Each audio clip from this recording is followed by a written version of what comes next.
The outcome nobody wanted was the outcome that we got today. The Michigan Wolverines beat the Ohio State Buckeyes for the first time since 2011. Final score 42-27. A frequent guest here is back with us, Jeff Hunt from the Off the Ball Network. We're going to break down what happened, what went wrong. Did Ohio State get outcoached? What did Harbaugh do that worked so well in this matchup? All that and more in this live instant reaction video in this Locked on Buckeyes.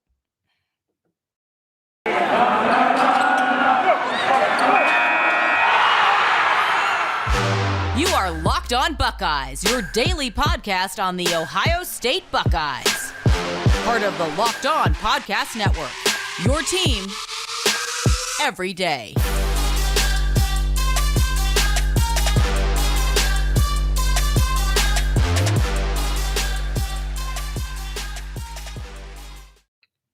What is up, Buckeye fans? Welcome back to another episode of Locked on Buckeyes for the Locked on Podcast Network. I'm your host, Jay Stevens, also the host of the Jay Stevens Podcast. It is Saturday, November 27th in the year 2021, and today's episode is brought to you by NetSuite. NetSuite is the #1 cloud financial system to power your growth. Head to netsuite.com/lockedonncaa for special end-of-year financing on the #1 financial system for growing businesses. You heard it correctly. About a minute ago, the Wolverines won 42-27. Jeff, this game was not fun to watch. From the beginning, when Michigan scored on their opening drive, all the way throughout this game, there were numerous things that Ohio State did wrong. The Wolverines won. I don't know where you want to start. Wolverines winning, Buckeyes losing. It was just an ugly, weird game to watch from start to finish.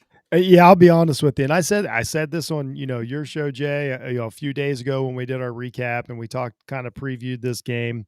When I got up this morning at like 10 a.m., the first thing I did was check the weather in Ann Arbor. And when I saw the weather forecast, I'm like, all right, the game just tightened. And I knew that. And that's not an excuse. That's just a real thing. I said it tightened for both teams. Both teams, we're going to slow down. The game starts, first of all, full credit to Michigan for a few things. The crowd brought the energy. That was not fake energy. They were not trepidatious. They believed that they were going to win this game, and they did. I've been there. Ohio State crowd's done the same thing for years, so I know what it looks like. Michigan executed. They apparently watched the game film. They knew it. It's like they knew what Ohio State was going to do. When you see middle linebackers hitting the hole before the running back, that means that they did their study through the week. So this defense was completely, prepared for Ohio State. Full credit to, Michigan for playing better, through the week, preparing better is where this game was won probably on like Wednesday of this week, if we're being honest. Yeah. Wednesday, I was going to go a little bit further in the week, but you could be completely honest and say that, Jeff, this game was won before the game started for the Wolverines, that is. The Wolverines came into the game with a good game plan, the proper game plan. Ohio State, and at times, the lack of in-game adjustments or proper in-game adjustments on both sides of the ball, we're not really seeing those things that we kind of expect to see when Ohio State is playing the football, and this was kind of the perfect storm. Yeah, there was snow, not a literal snowstorm, but there's pounds and pounds and pounds of snow coming down from the sky. But you get the idea that's coming through your speakers right now. It was the perfect storm. Ohio State's offense has covered up a lot of the deficiencies that the defense has. The Ohio State offense has also covered up the deficiencies that the offense has as well. Yes. You talk about an explosive offense, that's great. But sometimes an explosive offense can have holes, can have deficiencies, and those are put on Front Street today. The Buckeyes lose. Stroud, hey, I got to give it to him. There were times that he played a lot better than what I expected, a lot of amazing catches. The one thing that stuck out to me in the passing game, Jeff, I'm giving credit to the Wolverines defense because they did it. I don't know how many deep passes that Ohio State caught, but they kept everything underneath. Everyone hated when the Buckeyes kept things underneath against Purdue. Now, McNamara is not the same quarterback that Aiden O'Connell is. However, the Wolverines did exactly what they were supposed to do, keep stuff underneath. And that was a phenomenal game plan to slow down the Ohio State offense. Yeah, they hung with the receivers, most of the big catches. I mean, honestly, if you want to nitpick, this game could have been an absolute blowout. I mean, Wilson and Jigba Olave all made fantastic catches, either on, I mean, some of them were on fourth down, some were on the sideline, some were contested. I mean, the catch that Wilson made, for the touchdown was absolutely, that's only something he can do. If you take one of those guys off the field, this could have got away quick. If you take the interception from Shaw early, this game gets away quick. I mean, if we switch uniforms, everybody would be talking about how Ohio State blew this team off the field. That's what I mean. Like, what you're bringing up, but what the defensive deficiencies really showed up. The linebacking core. We preached to stick with the two linebackers, and that was great. But they didn't play it quite right. Those guys, they didn't get to the ball. They didn't get better as the season went on. The defensive backs really struggled in this game. I honestly think that, McNamara played great, but like their receivers did pretty well. We didn't hold them down. Burke, especially, this is probably the worst game he's had as a Buckeye. He's a young kid. I'm not jumping on him. I'm just saying, sometimes I like to say like 29, or it makes people feel better, or 26, or however you want to do it. I'm not jumping on the kid. It's just, again, they exposed it, but if we want to start really getting into it, the play calling was, I am still a little mesmerized by it. Some of the runs that they called, and late in the game, still confused me. Henderson was fighting through it. He's still a guy that concerns me a little bit about, he seems to get tackled a little too easily sometimes, and that starts to concern me. But it was all these little deficiencies that, and I like how you said it, the offense has covered up their own deficiencies this year. And that's what we saw when you couldn't take the top off, like when it was 2nd and 10 or whatever, and you couldn't just run a Olave down the center of the field. It was a problem. I thought Stroud adjusted wonderful. Maybe I'll go back and watch the game. I know he wasn't perfect, but I thought he played a great game for what was in front of him, and for his, you got to take it, consideration, his age and all that. I'll put it this way. It wasn't his fault. I mean, if the defense gets a quick turnaround just once and that offense can get some momentum, it's a completely different game. We all know that. But again, Michigan just exposed just every deficiency.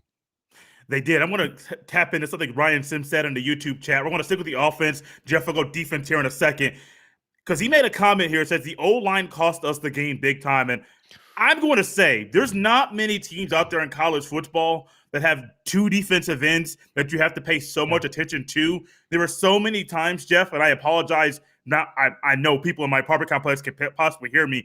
In my apartment building, no one's really complained when I watch games, but there was a problem, Jeff. I think it was a 3rd and short, maybe 3rd and short or 2nd and short, where I see an empty backfield, and I started yelling and screaming because with the way their defense is attacking in the pass protection situations for the offensive line, you're going to bring 4 against 5. You're going to put one tackle on an island. It's not good. Like, DeJuan Jones versus Hutchinson. We saw, like, he got beat throughout the game. Okay, Darren Mumford against Aiden Hutchinson or Ajabo. These guys are going to beat them one-on-one. And so the O-line, it wasn't just in pass protection. They didn't assist them in the run game either. Like, they really got beat up and they lost the battle in the trenches. But, Jeff, here's where I'm going to call out the coaching here. And I was going to say this for the defense, but I'm going to call out the coaching here for this one reason. You have a guy in Jeremy Ruckert, you got Cade Stover, and you got Mitch Rossi. I think I talked to you earlier in the week, it may have been somebody else, and I said, why don't you just use a fullback? Why don't you just go old school I formation or do some variations of it? Jeff, I don't remember seeing very much pre-snap motion at all. I mean, the things that have worked for this offense all year long, it's like, oh, well, we can just line up right up here and beat them. You can't do this. As much as we want to get on the players here, and I'm a big Kevin Wilson fan, I want to get on Ryan Day, the head coach, Kevin Wilson, the OC, Brian Hartline for the receivers. I mean, they can only do so much. Yep. But even Tony Alford, the running backs coach, I'm getting on everybody on the offense because this is a problem for coaching. All season long, there's been a lot of problems with coaching minute details. Coaching isn't exempt from this, and neither is the offensive line. As a collective unit, 27 points against your arch rival, it doesn't cut it in 2021. Yeah, and you're right. And I saw the same. I was pulling my hair out the whole time. I mean, Jay, we just talked about it a few days ago. Where was the 12 personnel? Where was the 21 personnel? The 22 personnel? Where was all that you could nullify this? Like the game plan that you and I talked about on Wednesday's show. None of it was limping. I kept waiting for like, okay, here's where Ruckert's going to get involved. A dunk pass. Actually, the kind of prayer touchdown, the last, at the end of the game that they threw, that was one of the best plays they ran all game. That should be run in the first quarter. And then in the second quarter, all the motion was motioning someone out of the backfield or, I'm away. sorry. I'm laughing because it's so funny. We see things motion getting inside to the backfield and motioning a receiver from right to left to right, or Rucker from the right side to the tight end position or offset. All of a sudden now it's, hey, let's clear out. They got two guys that are possibly going to play defensive end in the NFL. Let's clear out. Stroud, you're good. Let's give them more space. And once again, that's another reason why I think Stroud played so well, because he saw the same thing we did. But he stood there and, he took it and he played really well. But yeah, there was very little chipping. Like Henderson, that's not part of his game yet. Picking up blocks and chipping guys out of the backfield. That's just really, like, if you remember a guy like Zeke Elliott, in the championship run, if you watch the things he did in the backfield without the ball, that was the difference in almost every game when he didn't have the ball. Henderson's just not there yet. That's fine, because sometimes, and we talked about this before the show, the Buckeyes are built like one of these wide open Big 12 teams. They're made to play. They're made to win the big games on turf inside a dome, and you have to be to win the national championship. I agree with that. But this was a situation to where when you slow everything down a little bit, well, now all of a sudden you can stay closer to Wilson and Olave. Now you don't have to panic. Your safeties can, maybe play a little tighter. Your linebackers can take some more risks. So now you've nullified this speed, this wide advantage, that, like, say, to me, this reminded me of the exact same thing that we do, not this year, but like when we played Oregon in 15. Like, we went there and like, they want to play basketball on grass and we're going to take it to them. And that is what Michigan did. I still cannot figure out like where the fullback was, when you need it. There was so many times like Henderson got a few of them, but you need a yard. Where's the tight end? Where's an H back? Like, what's going on here? Why are we leaving Stroud abandoned back there in the backfield? Just really, it felt like Day called tougher games against weaker opponents. It was really baffling to me what was going on. I'm not pretending like he's an idiot or any of this kind of stuff, but it did baffle me. I would like to know more about it. Yeah, I would too. Defensively, though, Jeff, let's keep moving over to the defensive side of the ball. Let me check this very quickly. I got the stats up here as well. Don't look at him, Jay. I don't want to, man. I mean, Ohio State, 458 total yards. Michigan, 487. Michigan almost had 300 rushing yards, and I can remember a game this year, probably zero, where Ohio State only had 64 rushing yards. Now, that is included with the sack yardage that C.J. Stroud had, so I'm not using this. If I go sack adjusted, 91 rushing yards. And so you still have less than 100 rushing yards in the game. Here's the thing that stuck out to me. Blake Coram, the guy that's been hurt for Michigan, their backup running back, or maybe he might be the starter. I don't know the normal rotation for Michigan running backs. Blake Coram came in and had 6 carries, 87 yards, a big 55-yard long run, but Hassan Haskins had a career day. 28 carries, 169 on the ground, 5 touchdowns. He averaged 6 yards a pop. I mean, a career day for him, a 15-point win for his team. Defensively, the numbers say one thing. My eyeballs say that the defense had a worse game, a lot worse game than what those numbers say. It was unbelievable.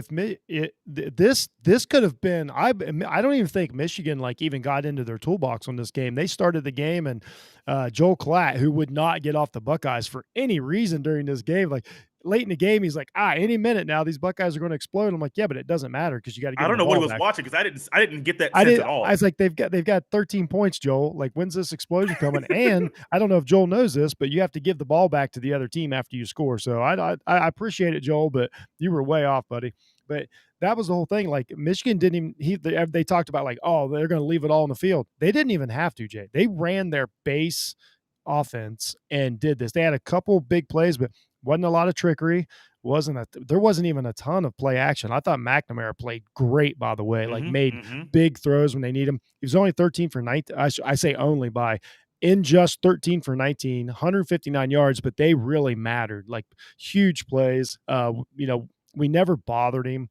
There was no point in the second half where it felt like we were going to stop that offense. And it's not a great offense. It's a tough offense. The offense, especially the interior offensive line of Michigan, had their way with Ohio State, but that was the defense that Ohio State's been playing for weeks now. They're playing that, we're going to score 50 and, you guys got to catch up. But when the other team doesn't have to catch up, it doesn't look the same. No, and Jay, it's too late now. I mean, in my opinion, the season's over. It's an exhibition season now. Even the bowl game means nothing. We got zero pressure from the edge in 12 games. Basically zero pressure from the edge. We never scared a quarterback in any game that we were in. Last week, that kid was just off tilt. Big deal against Michigan State, but we never had him second guessing the edge. We never pressured the tackles. It just never came around. And that really, really, really was the difference in this Buckeye. The entire season was, from the edge of the tackle box, out was a problem, and it was exposed to the 10th fold today. I'm sure that Michigan's been watching tape of that Oregon game, since it happened. They knew what was going down. I don't blame them. They attacked it just like they should have, but really, really disappointed in the edge rush. I thought Steel Chambers had a good game, but he was really just out there just tackling, and he didn't really make a difference. That was the biggest thing to me, is that there was never a chance of us slowing a Michigan offense down that could barely score against Penn State. No, and you know what? I think it was with you. We were talking about this. There are times that it seems like the linebackers secondary, they're catching on tackles instead of running through on tackles. And I saw that so many times in this game, to where it's not just Bryson Shaw. Me and you, Bryson Shaw has been a person that people have gotten on consistently because it's easy. It's not as easy to see a linebacker or a cornerback coming in 5 yards and then catching the guy running the ball and giving up 3 more yards once he gets hit. That's not as easy to see as a guy who gets beat deep on a play action pass because he wants to bite on the run. The things that we have seen all season long, too many players catching. The one thing that was startling to me was normally Steel Chambers does a great job of reading and then instantly going. Michigan made sure to make him stop and think, and he was a half step or a step slow on numerous plays. It wasn't just him. Every linebacker there was a step slow. The defensive line was a big problem. The one thing, I text this to you, this is maybe old school thinking, if you can't stop the run, how about you go old school and go a 5-2 front, 5 defensive linemen? Do you have the defensive linemen to have a nose guard, 2 D tackles, 2 defensive ends, 2 linebackers, 4 defensive backs, and roll that way? Because if your regular 4-2-5 ain't working, or you want to change that into a 4-3, how about you put 5 defensive linemen on the field? Because, Jeff, these guys absolutely refuse to walk a man into the A gap when in 3rd and short. I lost count of how many times the Wolverines converted on 3rd or 4th and short. It was up to like 4 or 5 or something at some point. I was like, what are you doing? Like, walk a guy up to the defensive line. I'm getting animated on purpose because these are things. This is going even back to the Urban Meyer days. Ohio State refuses to make even the simplest or easy adjustments on defense. You got a guy running up the middle or right behind the guard or tackle. Put somebody else up there on the line. It's an easy fix. We didn't see it. Well, here was the whole problem with this season, Jay. Like, if we're going to get into the season, I know you got a lot of more shows to do, but this was the whole problem. You and I have talked about this for over a year now. The reason to go to the 4-2-5 is because it makes you more dynamic. But if you never take that 5th defensive back and use him as a linebacker, or bring another defensive, lineman in to make it lopsided, then you're not taking advantage of the structure of the defense. And they never did. They went, you got to go 4-2-5 in today's, but maybe today, like, I understand not having Proctor. We've talked about it for months, that it was crucial, but he wasn't there. But you never throw it. I think they might have thrown a 3 linebacker look every now and then, but they just, like you say, the whole point of running this defense is, walk an extra man up into the A gap. We see every team, we see the NFL do it, we see college do it, we see high school do it, walk a man into the A gap, make them think. We never made them think. I'll be honest, I think there were so many yards that Michigan just didn't even need to have. I think McCarthy would have destroyed us if they would have used him more. I don't think we had an answer for him. I think Michigan felt so comfortable with how things were going. They kept him in their pocket. They kept all of the reverses. Harbaugh's famous for misdirection and reverses and taking advantage of lopsided offensive lines and all. He didn't even have to get into his bag of tricks to beat the number 2 team in the country. Really, really a poor showing on defense. But I said to you before the show, this was the team that I think, I won't speak for you, but this is the team that I watched all year. I know it sounds like I'm being hard on them, but I do a show every week on the Buckeyes. You can go back and listen. This isn't in retrospect. This is the team that I knew we had all year, and I knew we were, walking a tightrope, and I knew that every game I'd watch. I don't watch a lot of Michigan games because I just can't stand them. But when I would watch their highlights and go back and watch some of it, I'm like, this is a problem. This, like, after the Oregon game, I'm like, this Michigan team, when they're playing right, is our worst nightmare. And it just came to fruition. We would have much rather got into a dogfight with an Oklahoma, even a Alabama, any of that. But with these running teams and just aggressive offensive lines, it was just a total mismatch, and they got pushed around all game. Yeah, man. And Ryan Sims, I see you in the chat. I thought I was the only person who noticed that they did not have 8 in the box. No, Ryan, actually. Ever. Jeff and I really didn't text that much throughout this game, but I know Jeff saw it just because I know how much Jeff and I talked throughout the week about football and stuff. I noticed it. I'm actually texting another friend throughout the game, and we both saw the same exact thing. There was numerous. This isn't the reason why I mentioned it, going back to Urban Meyer, because Urban Meyer was known, and it irked me. Hey, we're going to run out, just use our base defense, not really call much things that are different, and hopefully we're good enough to beat them. 9 times out of 10, you are. However, there are those one times, maybe twice in a season, where you're not good enough running your base defense to do something else. And you know what you do? You change things up on the fly, and it's not good because your guys aren't used to doing anything else. One thing Ryan Day said going into this, and I don't know if I heard it on a hype video or him doing an interview. Actually, I know what it was, Jeff. Here it is. And I'm going to go to something else at the end of this to close out the show. During the press conference after last week's game, Ryan Day made a statement saying that towards the end of last week's game, he's already thinking ahead to Michigan the next week's game. Okay, great. You're the head coach. Great. All I've heard is we work for this all year long. We work every single day for this one game. It didn't seem like it. It didn't seem like you work every single day all year long for this one game.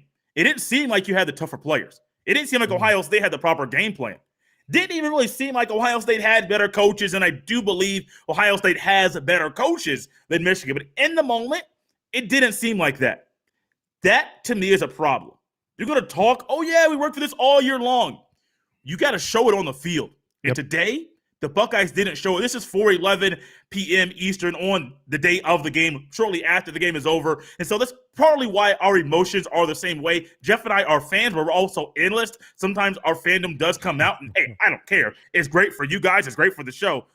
But if we're going to talk about it, Jeff, you got to be about it. And it irks me to hear a coach and players talk about it like they do, but in the moment, they weren't about that action. Yeah, the effort. It's so tough. I never call out.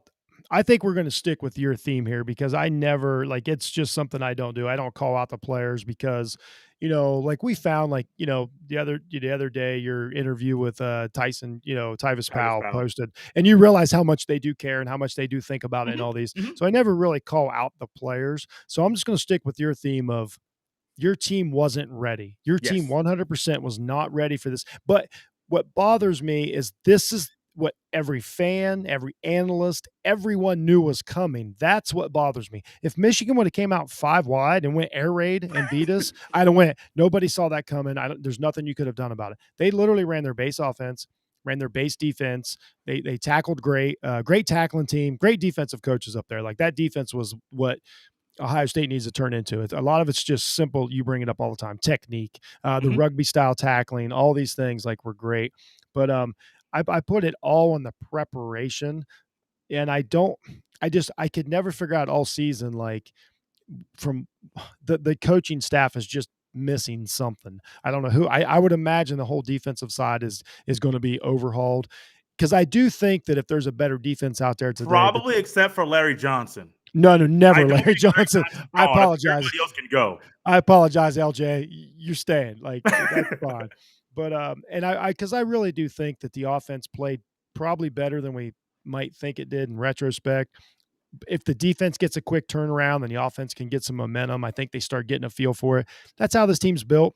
And again, I say that's how you have to be built. I don't want him to go back to building the team to beat Wisconsin and Michigan in December, because that will not translate into the playoffs. So you got to find that that in between. We had it with JT Barrett. This would have been a game a few years ago where JT Barrett would have had 120 rushing yards. He'd got the snot beat out of him and probably came away with a win and a limp. And that's just the truth. That's how this game was just meant to be played, in the trenches like that. And this particular version of Ohio State is not made that way.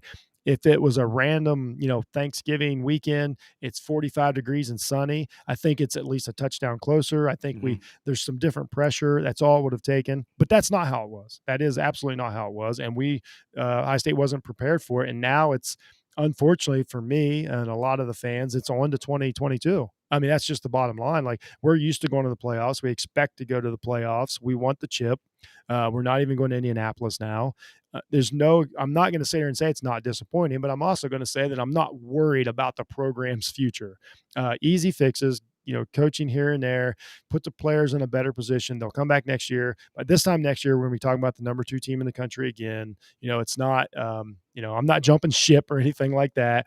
But I will say Ryan Day is 1-1 against Michigan. That's a fact. Like, nobody can change that fact. So, it's his first Big Ten loss. I mean, this is how this rivalry is. The last thing I'll say on this rivalry, this is how it is. Until you win the next game, you're on a losing streak, whether it's 365 days or whether it's 3,000 or whatever days that Michigan's on. There is pressure to win that next game. It's not a given. This isn't the NFL to where you're going to knock off a division opponent every other year. This is, you're on the clock now. There's an extra weight on this game now, on the losing coach every year. So it's unique. And we're going to be sitting here in a year from now having a conversation just like this, because it's always going to matter. Both these teams are good and both are going in the right direction. Yes, sir. And I will say something that I'm going to comment about something Ryan Sims said.